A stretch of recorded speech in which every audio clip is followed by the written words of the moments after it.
Chapter 5, Socratic Fundraising, Foreshadowing. Questions that uncover a meaningful victory. A compelling fundraising challenge will connect with the donor's identity. This begins with backstory. Backstory connects the cause, charity, or project with the donor's history, people, or values. This encourages giving. But for larger gifts, we need more. We need a challenge that promises a victory. And not just any victory. We need a victory that is personally meaningful for the donor. We need a victory that delivers an enhanced identity. And how do we discover this? Socratic fundraising can help.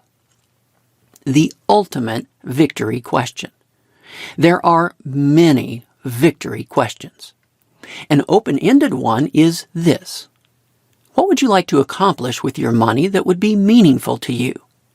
This question is powerful. It connects challenge, your money, victory, accomplish, and identity, meaningful to you. This one question contains the full story cycle. It really says, tell me your ideal donor hero story. Asking this question can be powerful. When it works, it quickly identifies a compelling outcome for the donor. It gives the fundraiser the precise parameters for the perfect ask. But it doesn't always work. Giving an accurate answer can be difficult. Many will respond, I don't know. Others might say, I'll have to think about that. Or the answer might be something the charity can't do. Other types of victory questions can address these issues. Narrowing the victory question to giving. Another version restricts the answer to philanthropy. It asks, what would you like to accomplish with your giving that would be meaningful to you? This question avoids answers like, providing a secure future for my family. That is a meaningful thing a person can do with money, but it's not usually something the charity can offer. The trade-off is this. This version changes the financial reference point for the challenge. It doesn't bring to mind the big bucket of your money. It references only the small bucket of your giving. Another version lightens the question. It asks, what would you like to accomplish with your giving? This question is easier. The donor can define a victory without contemplating the meaning of life. The trade-off is this. Meaning questions are hard questions, but they're powerful questions. The ultimate benefit from donating is enhanced identity. This is meaning, private, or reputation, public. The typical use for more money, more consumption, houses, cars, holidays, can't deliver meaning. In sales terms, meaning questions lead with product benefit. Narrowing the victory question to giving here. Other versions restrict the story to one cause or charity. For example, what would you like to accomplish with your giving in this cause? What would you like to accomplish with your money at this charity that would be meaningful to you? The original question fits broad mission charities. A community foundation can accommodate most any cause. So can a large research university. But many charities represent a narrow cause. Triggering a conversation about an unrelated charitable passion might not be helpful. The trade-off is this. The question narrows the scope of the relationship. It can imply, I'm not your life advisor, I'm not your wealth advisor, I'm not even your philanthropy advisor, and I'm only here to talk about my organization. This may feel more efficient, but it also limits the possibility for a broader conversation. These more comprehensive discussions are powerful. They can lead to larger gifts. Challenges for open-ended victory questions. Open-ended victory questions can be powerful, but they require a lot from the donor. He must know a lot about himself. He must know a lot about possible projects, and he must fit both together to form a compelling goal. But even if the donor identifies his ideal victory, there's another problem. This doesn't work unless the fundraiser has the power to ask for that gift. In many charities, that's just not reality. Getting such a proposal approved wouldn't be merely difficult, it would border on offensive. Charity managers can think, why isn't this fundraiser out getting unrestricted cash? Doesn't she understand we are supposed to make the decisions? Doesn't she know we are the experts? Doesn't she realize we are the heroes here? Now what? What if the fundraiser doesn't have this kind of freedom? What if the donor doesn't have this kind of insight? Moving to the victory menu. Menus can be powerful in fundraising. They provide clear, simple, attractive options. Each option has a specific price. Making an ask becomes less risky. If it doesn't match, it's right next to other options. Menus make decisions easier. They make the outcomes obvious and visualizable. They're powerful. They're easier for the fundraiser. Menus contain pre-approved options.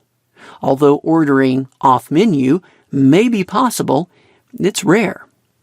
A victory menu is narrower than an open-ended victory question. But Socratic fundraising is still possible. One experiment showed this. People read about 15 charity projects across 5 causes. This is like an example menu. Half were also asked to rate the importance of each project. This is like a Socratic menu. Everyone was then asked about making unrestricted gifts. Across 10 charities tested, the likelihood of giving averaged 15% for the simple menu group and 21% for the Socratic menu group. Asking preliminary questions made the menu more powerful.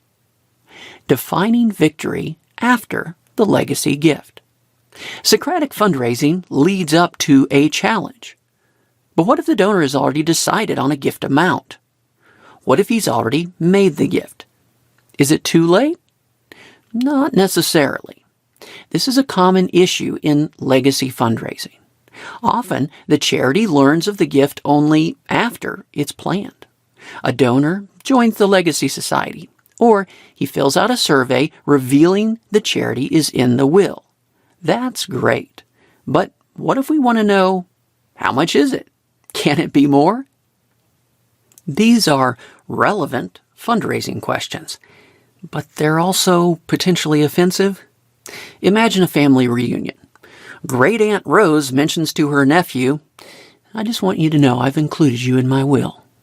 The nephew responds, That's great, Aunt Rose, thank you. Just so I can plan out my future budgets, could you tell me how much I'm getting?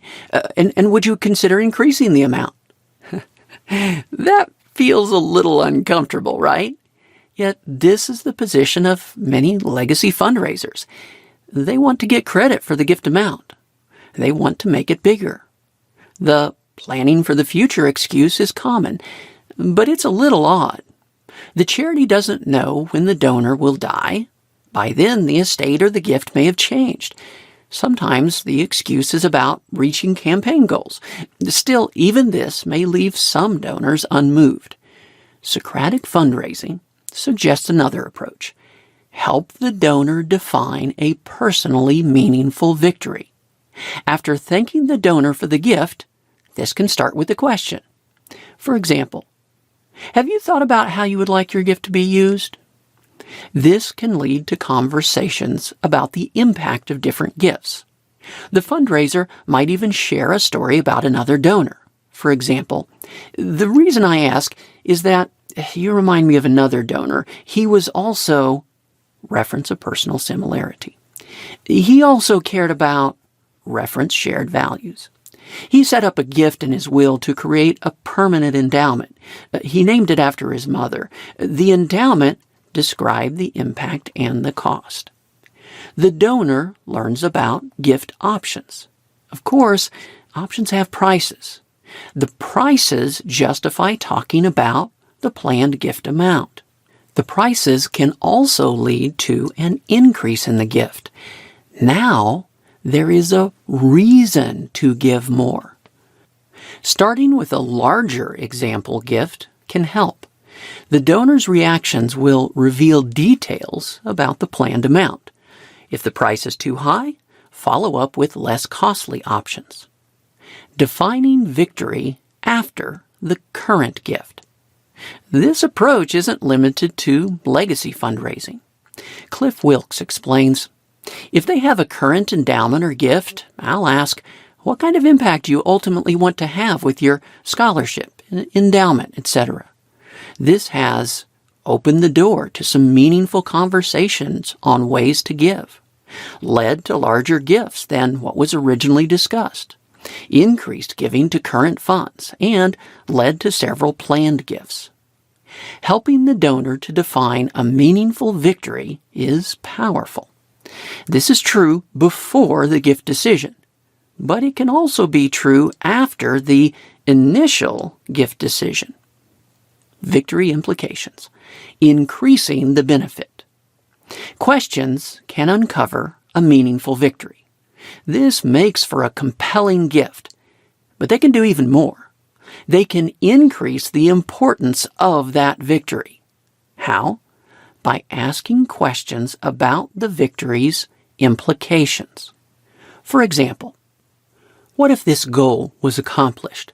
What would that mean to you? This references values. Why do you think this project is important to the community?